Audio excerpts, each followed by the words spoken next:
मी आज विधिमंडळात येण्यापूर्वी आझाद मैदानला गेलो होतो आणि आझाद मैदानामध्ये एकतर विनाअनुदानित शिक्षक आणि दुसरं म्हणजे गेले अनेक वर्ष आम्हाला घरं द्या ही मागणी करणारे गिरणी कामगार ह्या दोघांची आंदोलनं तिकडे सुरू आहेत।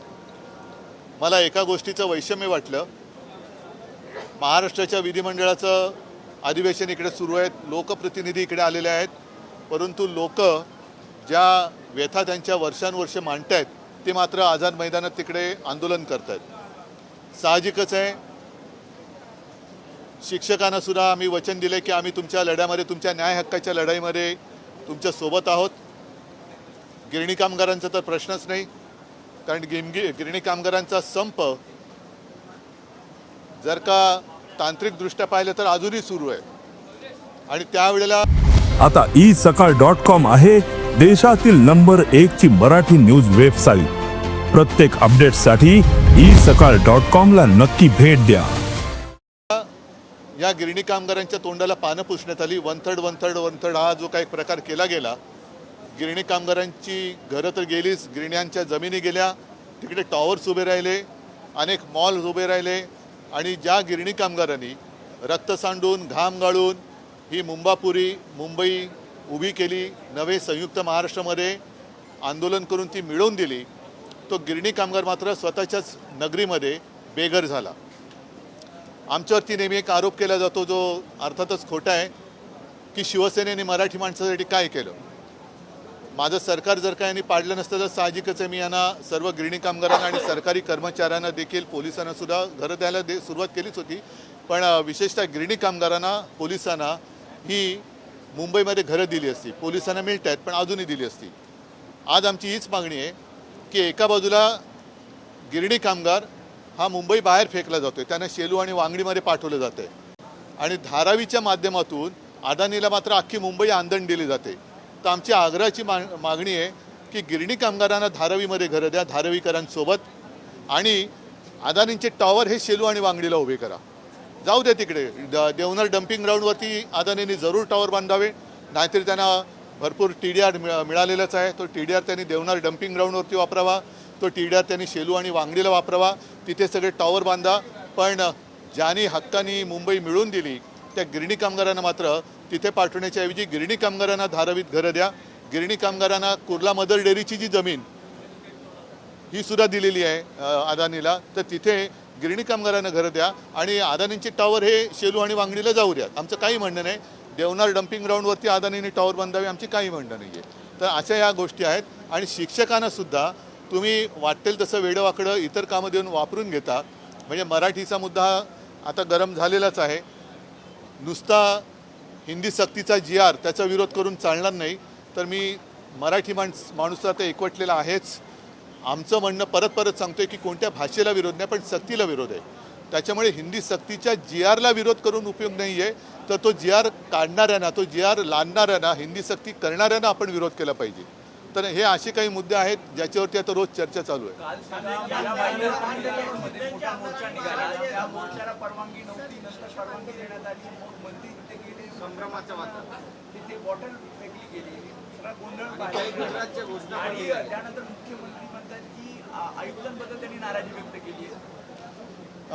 एकूणच हा प्रकार सगळा जो चाललाय तो संतापजनक आहे।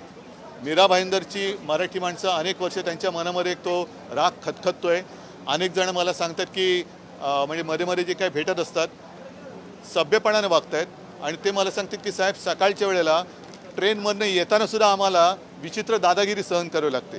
तर ह्या शेवटी असंतोषाचा जर का स्फोट झाला तर त्याला जबाबदार हे सरकार असेल, नुसतं कमिशनरला त्यांच्या माथी खापर फोडून चालणार नाही।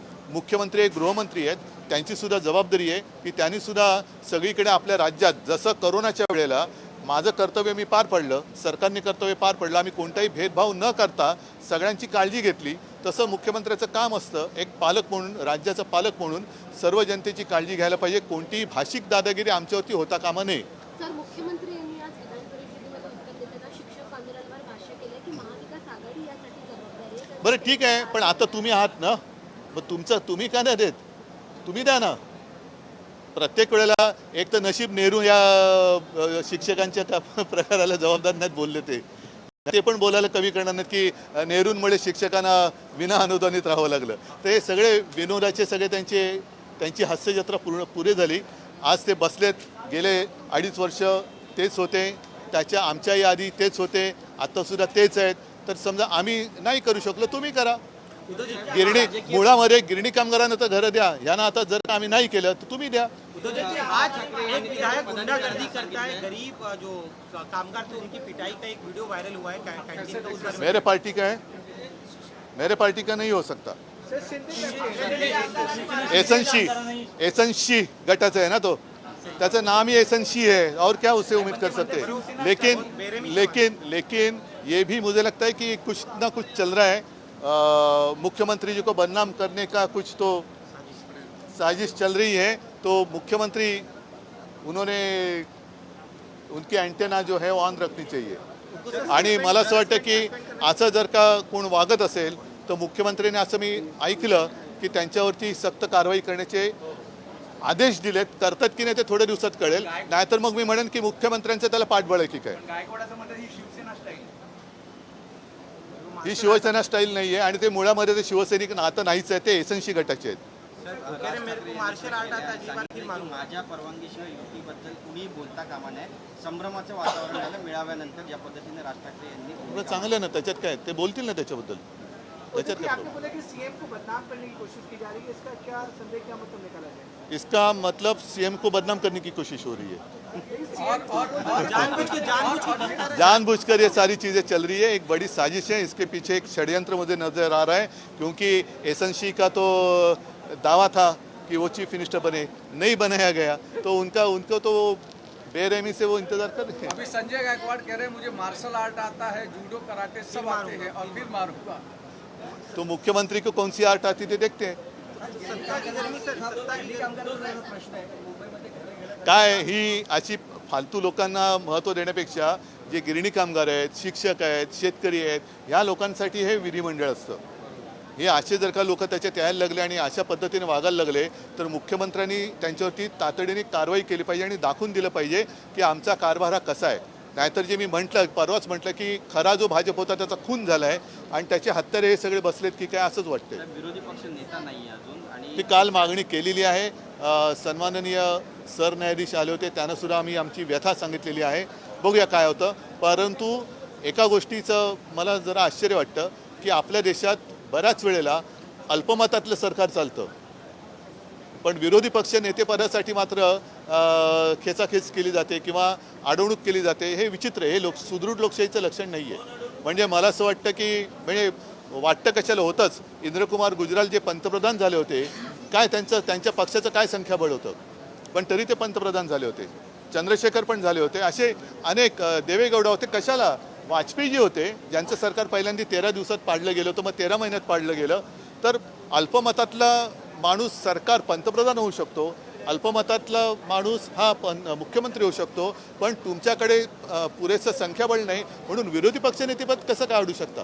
विरोधी पक्षनेता हा सुदृढ लोकशाहीमधला एक अत्यावश्यक घटक आहे. कदाचित जर का कधी जसं आता तुम्ही म्हणालात एक हे लोकप्रतिनिधी म्हणवणारी लोक हे कसे मस्तवालपणाने वागत आहेत, तर त्यांच्यावरती अंकुश ठेवायला विरोधी पक्षनेता हा पाहिजे.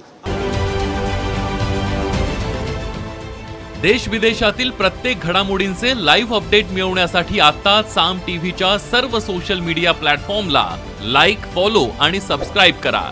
तसंच सर्व नोटिफिकेशनसाठी बेल आयकॉन प्रेस करायला विसरू नका.